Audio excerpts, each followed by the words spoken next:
The Romans loved watching people die. But they didn't just execute criminals. They turned death into performance art, engineering spectacles so horrific they'd make modern horror films look like children's cartoons. These aren't your typical gladiator stories.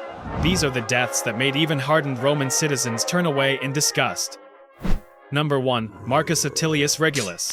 Picture this. It's 255 BC, and Rome is locked in a brutal war with Carthage. A Roman general named Marcus Atilius Regulus has been captured after a catastrophic defeat in North Africa. He's been rotting in a Carthaginian prison for 5 years when suddenly his captors have an idea. They're going to send him back to Rome with a peace proposal. Sounds generous, right? Here's the catch. Regulus has to promise he'll return to Carthage if the Romans reject the deal. And if he doesn't come back, his fellow prisoners will be executed. The Carthaginians figure this is foolproof. No Roman general would willingly return to certain death. They clearly don't understand Roman stubbornness. Regulus arrives in Rome looking like absolute hell. 5 years of imprisonment have destroyed him. His former colleagues barely recognize the broken man standing before the Senate. But when he opens his mouth, he's still every bit the Roman general. He tells the Senate to reject Carthage's terms. The deal is terrible for Rome, he says. Don't accept it. Keep fighting. The senators are confused. This man just argued against his own freedom. They beg him to stay in Rome. His service to the state has been exemplary. He's earned his retirement. Just break your promise to the Carthaginians. Who cares what you told the enemy? But Regulus refuses. A promise is a promise, even to an enemy. Roman honor demands it. His wife throws herself at his feet, pleading with him not to go. His children cling to his legs, sobbing. The entire city turns out to watch him leave, begging him to reconsider.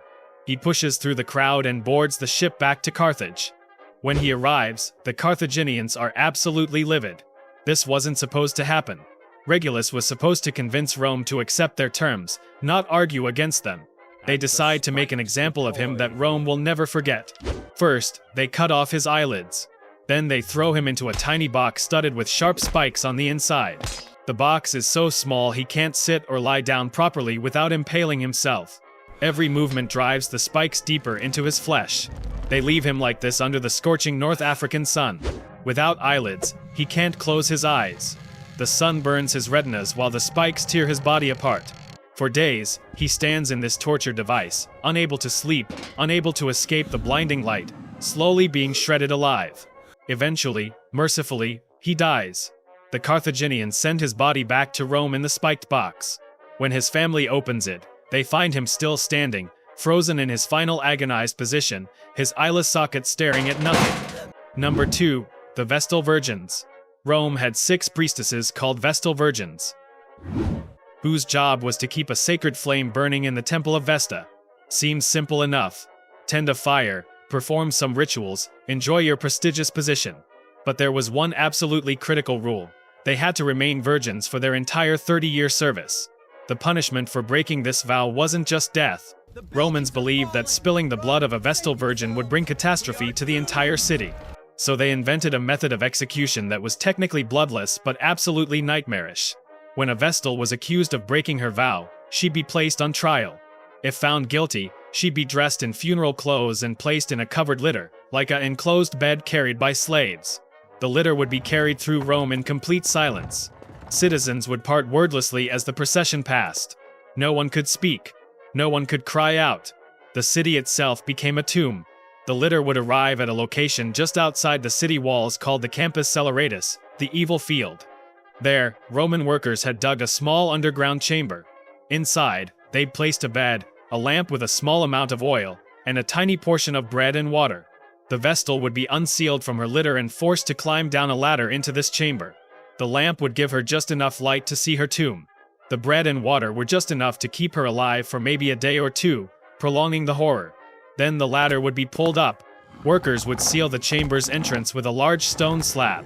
Then they'd cover it with earth, erasing all evidence that anything was buried there. The Vestal Virgin would be left in complete darkness, completely alone, slowly suffocating as her lamp burned through its oil. The tiny amount of food ensured she'd remain conscious long enough to understand exactly what was happening. She'd die slowly in the pitch black, her screams absorbed by the earth above her. knowing that Rome believed her death was necessary to preserve the city's sacred honor. Multiple Vestals suffered this fate throughout Roman history. Each time, the city would perform the ritual in complete silence, as if pretending it wasn't happening. But here's what makes this even more twisted. Many historians believe several of these women were actually innocent. Political enemies would sometimes fabricate charges against Vestals to destabilize rival families. The evidence required for conviction was often circumstantial at best, which means Rome buried innocent women alive to preserve the appearance of religious purity. The worst part: this practice continued for centuries. Even as Rome became more sophisticated, more cultured, more allegedly civilized, they kept burying these women alive in the dark. Number 3. The Bronze Bull of Phalaris. Around 560 BC, a metalworker named Perillos approached Phalaris, the tyrant of Acragas in Sicily, with a special gift. He designed the ultimate execution device, one that would turn death into entertainment. Perillos had crafted a hollow bronze bull, life-sized and incredibly detailed. Beautiful, really. But the bull had a door on its side. The condemned would be locked inside, and a fire would be lit beneath the bull's belly. Here's where Perillos got creative.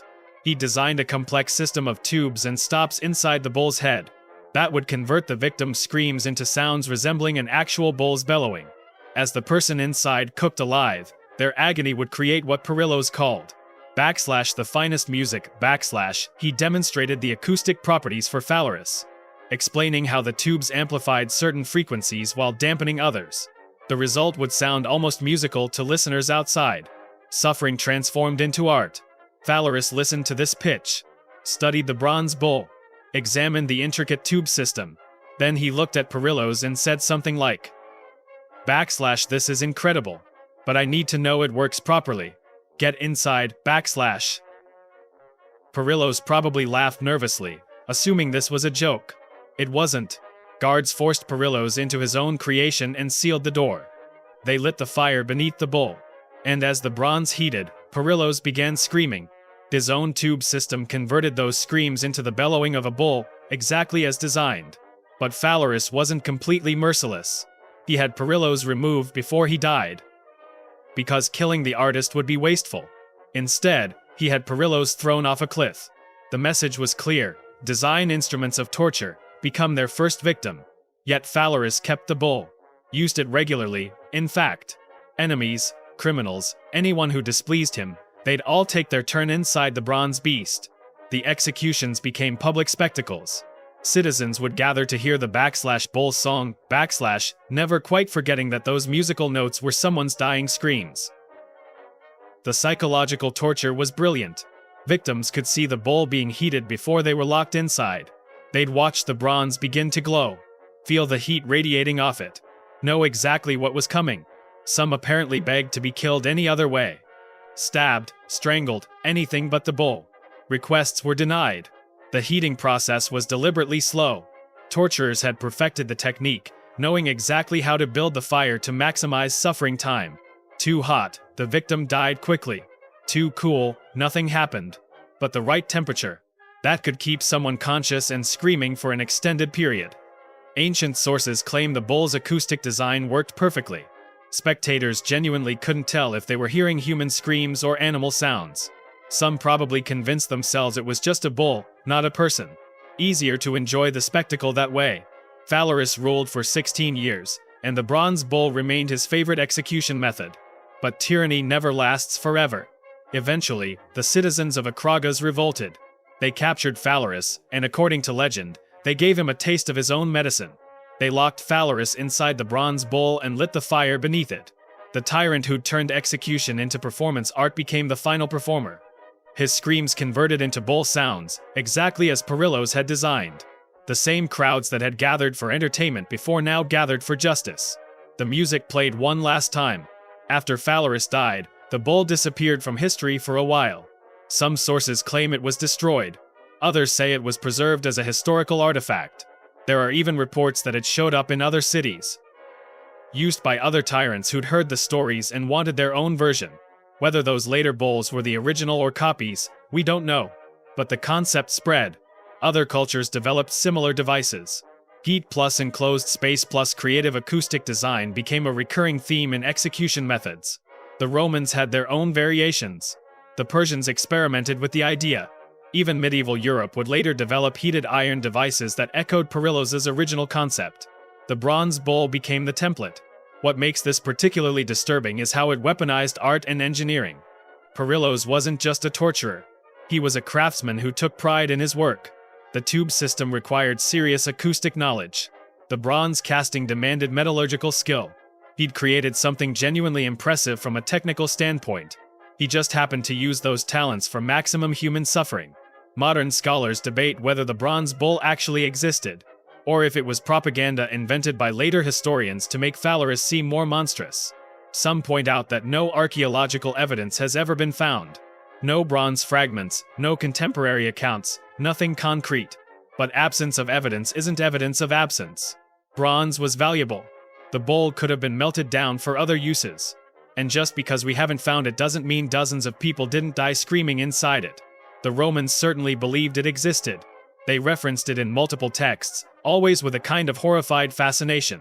This was the execution method that even Rome found excessive. Coming from the civilization that invented crucifixion and fed people to lions for entertainment, that's saying something. Perhaps the most chilling detail is how the bronze bull represents the intersection of creativity and cruelty. Someone sat down and thought, how can I make execution worse? How can I add layers to this suffering? The answer involved acoustic engineering and metallurgy. Perillos didn't just want people to die. He wanted their deaths to sound beautiful. And he succeeded. For 16 years, the bronze bull sang its terrible song across Akragas. Each note a reminder that human ingenuity has no inherent moral direction. We can build cathedrals or torture devices. Create symphonies or screaming machines. The choice has always been ours. Number 2. The Fate of Damocles. Syracuse, 4th century BC. A man named Damocles serves in the court of Dionysius II, tyrant of Syracuse. Damocles has a comfortable position. Not powerful enough to threaten anyone, but close enough to luxury to enjoy the view. He spends his days watching Dionysius rule, observing the wealth and authority, and he can't help himself. He starts talking. / your life must be amazing, / he tells the tyrant. / all this power, all this luxury. You're the most fortunate man alive, / He says this repeatedly, gushing about how perfect everything must be at the top. Dionysius listens to this flattery for weeks, maybe months. Then one day he makes Damocles an offer. / you think my life is so wonderful. Experience it yourself, / Damocles jumps at the chance. Finally, a taste of real power. Dionysius arranges everything. A magnificent feast is prepared.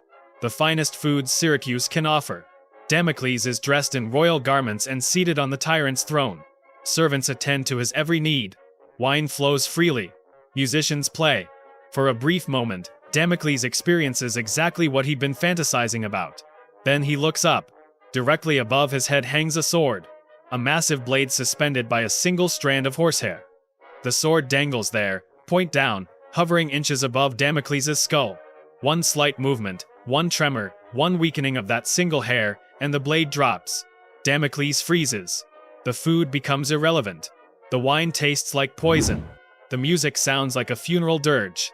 Every breath feels like tempting fate. He sits paralyzed beneath that sword, unable to enjoy a single moment of the luxury surrounding him. The lesson hits immediately. This is what power actually feels like. Constant danger. Perpetual vulnerability. The knowledge that everything can end in an instant. Dionysius doesn't need to explain. The sword makes the point perfectly. You wanted my life. Here it is. Damocles begs to be released from the throne. The experience he'd craved becomes unbearable within minutes.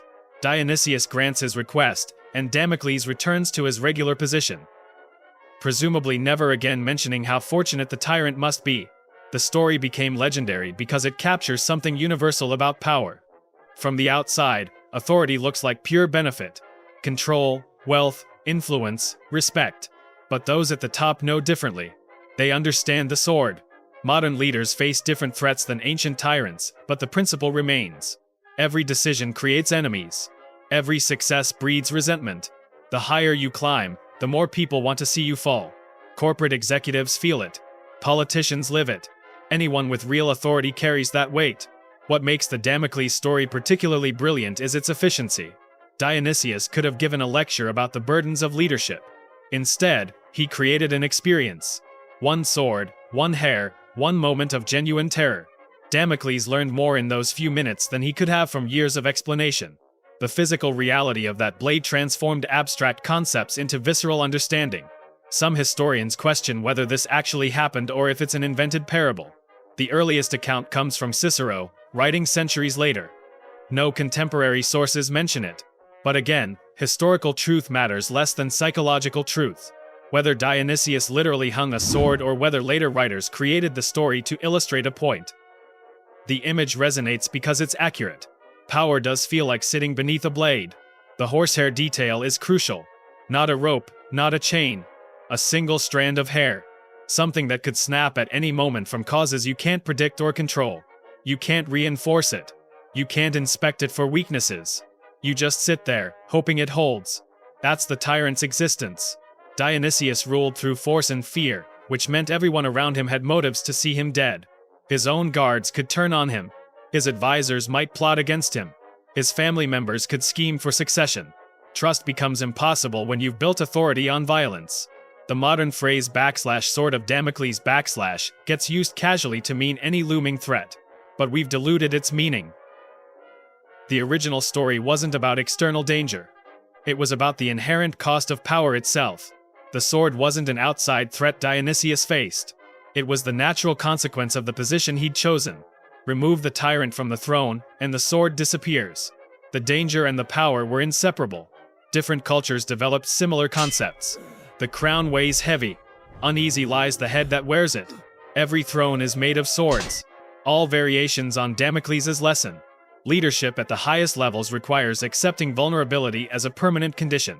You can increase security, surround yourself with loyal people, make careful decisions. But the hair can still snap. What Damocles discovered beneath that blade was something Dionysius already knew. The feast wasn't the reward. The feast was the compensation for living under constant threat. All that luxury existed to make the sword bearable, not to represent some ideal existence. Strip away the danger, and you don't need the excess. But Dionysius couldn't strip away the danger without giving up the power. So he lived with both. The story endures because ambition never changes. Every generation produces people who look at power from the outside and see only benefits. They imagine themselves making better decisions, avoiding the mistakes of current leaders, finally getting things right. Then they reach the throne and discover the sword. Some handle it better than others, but none escape it. The hair holds or it doesn't. Damocles learned that lesson in minutes. Most leaders spend years coming to the same realization. The question isn't whether the sword hangs above you. Once you take the throne, it's already there. The question is whether you can eat the feast anyway. These stories share something darker than just creative cruelty. They reveal how humans can engineer suffering with the same precision we use to build temples. The Romans didn't just kill people. They studied death, refined it, turned it into statement and spectacle. Regulus standing in his spiked box. Vestal suffocating in darkness. Victims screaming inside bronze bulls while crowds heard music. Damocles paralyzed beneath a blade. Each death designed to communicate something beyond simple punishment. The methods outlasted the empires that created them because they touched something fundamental about power, honor, and the terrifying creativity of human malice. We remember these deaths precisely because they shouldn't be possible to forget.